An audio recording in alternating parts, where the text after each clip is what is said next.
नमस्कार, मैं हूं आपके साथ अली मतर। आप देख रहे हैं अपना बिहार। आज बिहार के सीएम नीतीश कुमार ने बड़े ही सधे अंदाज में पुलिस विभाग के मुखिया को इस लहजे में चिताया जो देखने में तो नसीहत लगता है, लेकिन असल में वो चेतावनी है। पिछले कुछ दिनों से मीडिया की सुर्खियां बटोरने वाले डीजीपी को नीतीश कुमार ने मीडिया कवरेज की मिस्ट्री समझाते हुए तन्मयता से काम को तवज्जो देने का तजुर्बा बताया। डीजीपी को नीतीश कुमार का नैतिक ज्ञान। लेकिन जो भाषण दे रहा है अभी मीडिया वाला आपको बड़ा बढ़िया से पब्लिसिटी दे रहा है, लेकिन काम में कमी आएगी तो 4-5 महीना के बाद आपको ध्वस्त कर देगा। मीडिया के मार्फत कह दी मन की बात। मीडिया का आप नहीं जानते, अगर मीडिया फ्रंट पेज पर आपको लाया तो पक्का जानिए कि आप अंदर जाने वाले, क्योंकि डर के आगे मीडिया है। इसलिए अब हाथ जोड़े रहते हैं। मेरे सामने कोई मीडिया कहता, हम हाथ जोड़े रहते हैं कि भाई हमको पब्लिसिटी नहीं चाहिए। आज पब्लिसिटी मिलेगी तो कल तो नष्ट होना ही। ताली नहीं साहब, काम से वाहवाही बटोरिए। तो हम यही कहेंगे कि ताली बजवाने से अच्छा है कि गंभीरता पूर्वक अमल करना और काम करना, ये हमारी यही अपेक्षा। और बाकी तो आप लोगों को पूरी स्वायत्तता, काम तो आप लोगों को करना। दरअसल मौका था पटना में 7 विभागों के 3000 करोड़ की योजनाओं का शिलान्यास और उद्घाटन का। मुख्यमंत्री का अंदाज तो मजाकिया था, लेकिन उन्होंने जो बातें कही वो डीजीपी को सीधी चेतावनी थी। लेकिन जो भाषण दे रहा है अभी मीडिया वाला आपको बड़ा बढ़िया से पब्लिसिटी दे रहा है, लेकिन काम में कमी आएगी तो 4-5 महीना के बाद आपको ध्वस्त कर देगा। मीडिया का आप नहीं जानते, अगर मीडिया फ्रंट पेज पर आपको लाया तो पक्का जानिए कि आप अंदर जाने वाले। इसलिए अब हाथ जोड़े रहते हैं। मेरे सामने कोई मीडिया कहता, हम हाथ जोड़े रहते हैं कि भाई हमको पब्लिसिटी नहीं चाहिए। आज पब्लिसिटी मिलेगी तो कल तो नष्ट होना ही, पक्का नष्ट हो जाइएगा। इसलिए चुपचाप काम करते रहिए। काम सबसे बड़ी चीज है। काम जो अच्छा होगा वो कोई भूलता नहीं, वो कैसे कोई इग्नोर कर सकता, वो जरूर है। मुख्यमंत्री ने यह भी साफ कर दिया कि सरकार सुविधाएं मयस्सर करा रही है, हर मुफीद मांग पर मुहर लगा रही है, तो फिर नतीजा सिफर रहे ये गवाना नहीं है। हालांकि डीजीपी ने भी सूबे के मुखिया के सामने अपनी तन्मयता और तत्परता दिखाने और गिनाने में कोई कसर नहीं छोड़ी। दूसरा, मैंने मुख्य सचिव जी ने हमको आदेश दिया था कि डीजी सेल बनाओ। डीजी सेल का मतलब था ऑर्गेनाइज गैंग के खिलाफ जो काम, मतलब हमारे पास सूचनाएं आती हैं, तो इस सेल का और क्या क्या काम है इसको मैं अभी खुलासा नहीं करना चाहता, लेकिन इसके चमत्कारिक परिणाम आएंगे 100 दिन के बाद। आप लोग इस बात को देखेंगे, चमत्कारिक परिणाम। फिर मैंने एक डीजी रेड शुरू किया। क्यों? मैं अकेला, मैं 2 बजे के पहले माननीय मुख्यमंत्री जी कभी नहीं सोता हूं और 6 बजे के बाद कभी नहीं सोए मुझे मिलूंगा। मैं 4 घंटे बेड पर जाता हूं, 20 घंटे काम करता हूं। रात में सुबह 10 बजे से रात में 9 बजे तक कार्यालय में काम करता हूं, खाना खाता हूं, मैं फील्ड में निकल जाता हूं। और सरकार की तरफ से में जो भी प्रस्ताव आपका आता है, कहां कोई नामंजूर होता है। जिसको भी प्रस्ताव देते हैं उसी को ही मंजूरी का प्रस्ताव मेरे पास ले आते हैं, हम लोग मंजूर कर देते हैं। चीफ सेक्रेटरी आपके प्रस्ताव का समर्थन करते हैं, इसलिए पूरा सहयोग है आप लोगों को। अब आप लोगों का कर्तव्य है, दायित्व है कि लोगों का मनोबल तो आज ऊंचा है और पहले की जो स्थिति थी कानून व्यवस्था की, उससे कोई तुलना हो ही नहीं सकती। माथे पर चुनाव है, लिहाजा जनता के दिल में कसक ना रह जाए, इसे लेकर सधे अंदाज में सीएम नीतीश कुमार ने साफ कर दिया है। क्योंकि नीतीश कुमार ये बखूबी जानते हैं कि सियासत में परसेप्शन ही परफेक्शन का मापदंड है, जिसकी कसौटी चुनाव है और वो चंद दिनों बाद आने वाला है। न्यूज़ 18 के लिए पटना से रवि एस नारायण की रिपोर्ट। और वहीं सीएम के साथ कार्यक्रम में मौजूद बिहार के डीजीपी गुप्तेश्वर पांडे ने पुलिस को हड़काते हुए कहा कि बालू शराब में लगे पुलिस वालों पर गाज गिरेगी। इस मामले में संलिप्त सभी अधिकारियों की लिस्ट बन रही है, जिन पर चुनाव बाद एक साथ गाज गिरेगी। कहते भी रहते हैं बराबर कि हम जो मांगिए देने के लिए तैयार हैं। आप हमको सुशासन दीजिए, कानून का साम्राज्य, कानून का राज, कानून का शासन स्थापित कीजिए। पहला तो मैंने डीजी टीम बनाई कि कोई महत्वपूर्ण नीतिगत निर्णय मैं अकेले नहीं लूंगा। हमारे डीजी और एडीजी स्तर के सारे पदाधिकारी बैठेंगे। फिर मैंने एक डीजी रेड शुरू किया। क्यों? मैं अकेला, मैं 2 बजे के पहले माननीय मुख्यमंत्री जी कभी नहीं सोता हूं और 6 बजे के बाद कभी नहीं सोए मुझे मिलूंगा। और चौथा काम, एक मैं सरकार की अनुमति होगी तो इस काम को मैं शुरू करना चाहता हूं। तो मैंने व्यवस्था की, एक डीजी बॉक्स होगा जो महीना में एक बार हर कॉलेज में जाएगा। जो हमारे पदाधिकारी जो भी चाहे एसएचओ हो या बड़े पदाधिकारी हो, जो आलू बालू और शराब के धंधे में लगे हैं, सबकी हम सूची बना रहे हैं और चुनाव समाप्त होते ही एक साथ उनके सफाया का अभियान करेंगे। उन किसी को छोड़ेंगे नहीं, एक बात हम बता देते हैं। सीएम नीतीश कुमार ने आज बिहार में कई योजनाओं की शुरुआत की, साथ ही कई विभागों को नई तकनीक से जोड़कर उनके काम को आसान बनाया। सीएम ने सबसे पहले सड़क साफ करने के लिए नगर विकास की ऑटोमेटिक गाड़ियों को हरी झंडी दिखाई। पटना जू में नवनिर्मित 3D थिएटर का उद्घाटन किया। राज्य NH 84 और 85 का कार्यारंभ के साथ साथ बिहार सैन्य पुलिस 12 सहरसा का भी उद्घाटन किया। वहीं बिहार स्टेट डेटा सेंटर 2.0 का शिलान्यास और स्मार्ट सिटी की 16 योजनाओं की शुरुआत की। सीएम ने उत्कृष्ट खिलाड़ियों को नियुक्ति पत्र भी बांटा। अगली खबर का रुख करते हैं। एयर स्ट्राइक पर सांसद शत्रुघ्न सिन्हा ने कहा कि सेना के पराक्रम पर कोई शक नहीं है। सेना का काम प्रशंसनीय और अनुकरणीय है। साथ ही साथ देश की जनता कुछ बातें जानना चाहती है। केंद्र सरकार के लोग दुर्भाग्य से अलग अलग बातें कर रहे हैं। अलग अलग चैनल पर सरकार का कोई राग दरबारी कर रहा है। 300 आतंकी मारा गया है तो कोई कह रहा है 500 आतंकी मारे गए हैं। ऐसी परिस्थिति में विपक्ष के साथ साथ देश की जनता जानना चाहती है कि कितने आतंकी मारे गए। कुछ लोग जानना चाहते हैं, ना सिर्फ विपक्ष बल्कि पूरा देश अगर जानना चाहता है, और अगर आप बता ही देंगे उनके पराक्रम की कहानी को कि पराक्रम की कहानी कैसे हुई और किस अंजाम तक गई, तो मैं समझता हूँ देश की जनता का भी हौसला अफजाई होगा। सच्चाई सामने आएगी तो सरकार की वाहवाही होगी, उनकी भी तारीफ होगी। ये इसमें कौन सी ऐसी बड़ी बात है या कौन सी बुरी बात हो जाएगी अगर हम कुछ बातों को, सच्चाई को देश के सामने ना रखें तो। और एयर स्ट्राइक का प्रूफ मांगने वाले विरोधियों को डिप्टी सीएम ने करारा जवाब देते हुए कहा कि हमारी सेना पर संदेह करना दुखद था। इन्होंने साफ कहा है कि जब एयरफोर्स समेत सभी सेना चीफ ने पीसी कर स्ट्राइक को सार्वजनिक कर दिया तो फिर राजनीति क्यों।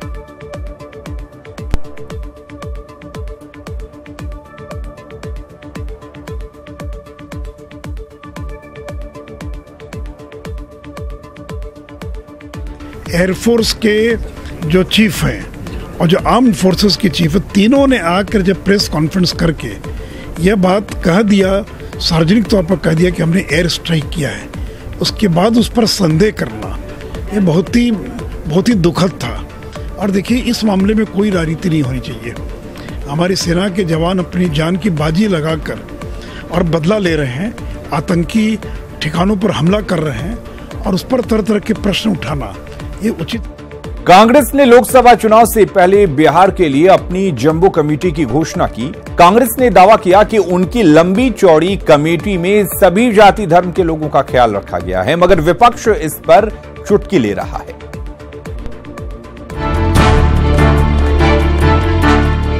देश लोकसभा चुनाव के मुहाने पर खड़ा है। हर पार्टी इस चुनावी अखाड़े के लिए अपने अपने पहलवानों की पहचान में लगी है।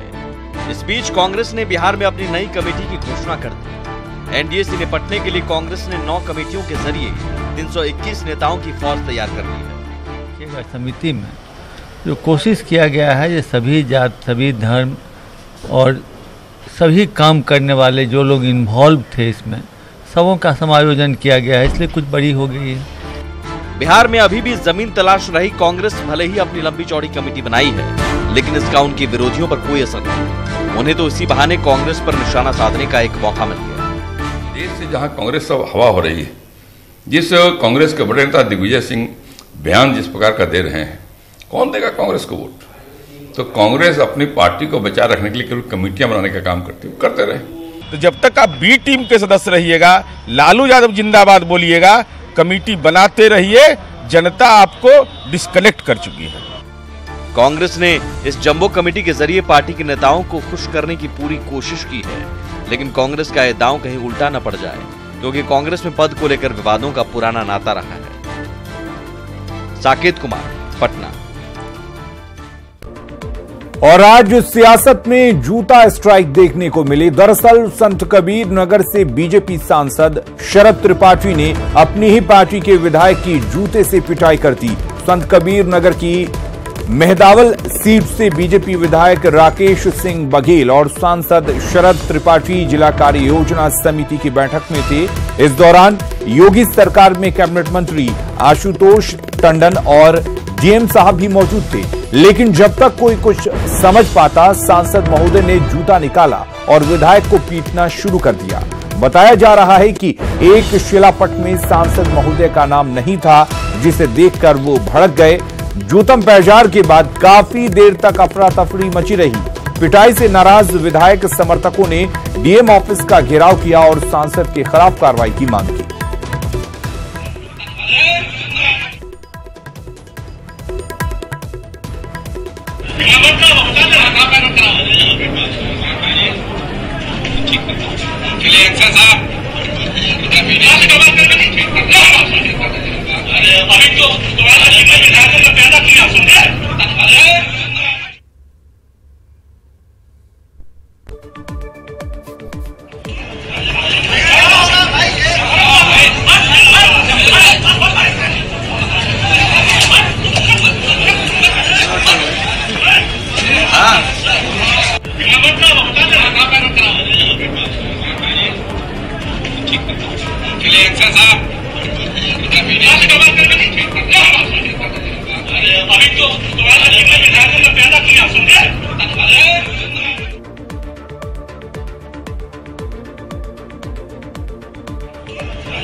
मिलना है सभी विभागों को, उसके लिए अनुमोदन होकर के उत्तर प्रदेश सरकार को जाता है। वो अनुमोदन प्रक्रिया पर चर्चा हो रही थी, विभागवार जो है चर्चा परिचर्चा चल रही थी। इसी बीच जो है पीडब्ल्यूडी के किसी मामले को लेकर के जो भारतीय जनता पार्टी से सांसद हैं यहाँ के शरद त्रिपाठी जी ने एक्सीएम पीडब्ल्यूडी को खड़ा किया और उसके बाद उस पर जो है माननीय विधायक जो वहाँ के हैं मेहदावल के राकेश बघेल जी के बीच कुछ वाद विवाद हुआ और वाद विवाद बढ़ते बढ़ते मारपीट में चला आया। बहुत निंदनीय है और ये इस घटना से हम लोग बहुत आहत हैं। मीटिंग भी आयोजित नहीं हो पाई। आज जिला योजना समिति की बैठक थी कलेक्ट्रेट में, मीटिंग चल रही थी और उसमें कुछ इस तरीके के वाकयात आए कि सांसद जी और विधायक जी में दोनों में आपस में बहस हो गई और बहस होने के साथ साथ मारपीट तक बात पहुंच गई, जो कि एक दुखद घटना है, नहीं होनी चाहिए। बढ़ेंगे आगे। गया में आक्रोशित छात्रों ने सरकारी बस को आग के हवाले कर दिया। पार्ट 3 का परिणाम पत्र नहीं आने से छात्रों में आक्रोश है। बता दें कि मगध विश्वविद्यालय के अंदर आने वाले कई कॉलेज के लगभग 90,000 छात्रों का पार्ट 3 का परिणाम पत्र नहीं आया है, जिसे लेकर छात्रों में रोष है। वहीं पूरे मामले पर डीएसपी ने कहा कि दोषी छात्रों को चिन्हित कर कार्रवाई की जाएगी। उधर मगध विश्वविद्यालय के प्रो वीसी केएन पासवान ने बताया कि मामला कोर्ट में है, कोर्ट के आदेश के बाद ही हम लोग पार्ट 3 का एग्जाम लिए थे। मगध विश्वविद्यालय के गेट पे पहले रजिस्ट्रार के ऑफिस में हंगामा किए, उसके बाद जब वहाँ से उन लोगों को बताया गया तो वो गेट के पास कर रहे थे। वहाँ नियंत्रण में थी, लेकिन गेट से करीब 200 मीटर दक्षिण रोड जाम होने के चलते एक बस, सरकारी बस किनारे लगी हुई थी और उसमें कुछ मनचले लड़कों के द्वारा आगजनी कर दी गई है। उसी आदेश में यह लिखा हुआ है कि परीक्षा लेने की अनुमति दी जाती है विश्वविद्यालय को, छात्र से फॉर्म भरवाने की अनुमति दी जाती है, लेकिन मात्र फॉर्म भरवा देने से उसका ये दावा नहीं बनेगा कि हमारा परीक्षा फल भी प्रकाशित हो जाएगा। यह निर्भर करेगा सरकार के निर्णय पर कि एप्लीकेशन देती है या नहीं देती है। सीतामढ़ी में 2 अपराधियों की पुलिस पिटाई से मौत की खबर है। हालांकि पुख्ता तौर पर अभी कुछ नहीं कहा जा सकता। अपराधियों की मौत के बाद पूरे मामले की जांच के आदेश दे दिए गए हैं। रून्नी सैदपुर में दर्ज मामले में पुलिस ने कल देर रात पूर्वी चंपारण के चकिया के रामाडी गांव से गुफरान और तस्लीम नाम के 2 अपराधियों को गिरफ्तार किया गया था। सूचना के मुताबिक अपराध कबूल करवाने के लिए दोनों की बेरहमी से पिटाई की गई, जहां हालत गंभीर होने पर दोनों को इलाज के लिए सीतामढ़ी सदर अस्पताल में भर्ती कराया गया। इलाज के दौरान दोनों ने दम तोड़ दिया। पुलिस को शक है कि खाने में कुछ जहरीला पदार्थ देने से भी मौत हो सकती है। सभी पहलुओं पर जांच कराई जा रही है। 19 रून्नी सैदपुर की केस है, जिसके तहत लूट और मर्डर का केस था। उसमें पूछताछ के लिए 2 लोगों को जो कि लाया गया था और आज उस समय वो स्वस्थ था। हाजत में रखा गया तो बहुत लोग उससे मिलने भी आ रहे थे। प्रथम दृष्टया सस्पेक्टेड मामला लगता है, क्योंकि ये नहीं हो सकता है कि किसी को मारने से दोनों मतलब इस तरीके का घटना घटित हो। तो कोई न कोई कंस्पिरेसी भी हो सकती है। सभी बिंदुओं पर हम लोग जांच करेंगे। ठीक है, मजिस्ट्रियल जो कि इंक्वेस्ट रिपोर्ट तैयार किया जाएगा वीडियोग्राफी। मुख्यमंत्री के कारकेड में सेंधमारी को लेकर पटना एसएसपी ने बेहद गंभीरता ली है। घटना के दौरान मौके पर तैनात पुलिसकर्मियों ने इतनी बड़ी लापरवाही कैसे होने दी और इसके लिए कौन कौन जिम्मेवार है, इसको लेकर जांच का आदेश एसएसपी गरिमा मलिक ने DSP law and order Rakesh Kumar को दिया है। डीएसपी आज ही शाम इस मामले की जांच पूरी कर एसएसपी को अपना रिपोर्ट सौंप देंगे। उसके बाद आगे की कार्रवाई होगी। एरिया है उनको जांच करने का निर्देश दिया गया है। संभावित है कि रिपोर्ट जो है आ जाएगी और उसमें जहां भी किसी भी लेवल पे किसी भी पदाधिकारी या कर्मी की त्रुटि पाई जाएगी तो उसमें विधि सम्मत अनुशासनिक कार्रवाई इमीडिएटली। डिटेन किए गए कुछ लोगों को डिटेन किया गया है। उनकी कहां तक क्या संलिप्तता है वो जांच हो रहा है। मुजफ्फरपुर में मां के श्राद्ध में गांव गए एक परिवार के बंद घर में चोरों ने मौके का फायदा उठाते हुए हाथ साफ कर दिया। घर का दरवाजा तोड़कर चोरों ने करीब 20 लाख के जेवर उड़ा लिए हैं। इसके अलावे महंगे कपड़े, बर्तन और नकद 50,000 भी ले गए। घटना सदर थाना के अतरदह की है। वहीं वारदात की खबर मिलते ही पुलिस मामले की जांच में जुट गई है। गांव चले गए थे, लेकिन कल दिन भर खाली नहीं आया। बाकी रोज दिन आके देख रहे थे और कल दिन में नहीं आया तो रात में ये घटना घट गई। कितना कुछ ले गए अभी तो हम लोग सेट नहीं किए हैं। जो सामान बहुत बुरी तरह से बिखरा हुआ है, देखने से पता चलेगा, लेकिन अच्छा खासा लॉस किया है। और घटना स्थल पर मैं आकर के ये सारे चीज को देखा और जांच किया। जांचोपरांत ऐसा पाया गया कि इनकी घर में चोरी की गई है अज्ञात व्यक्तियों के द्वारा। तो उस सबको चिन्हित कर किया जाएगा, उसको पकड़ा जाएगा।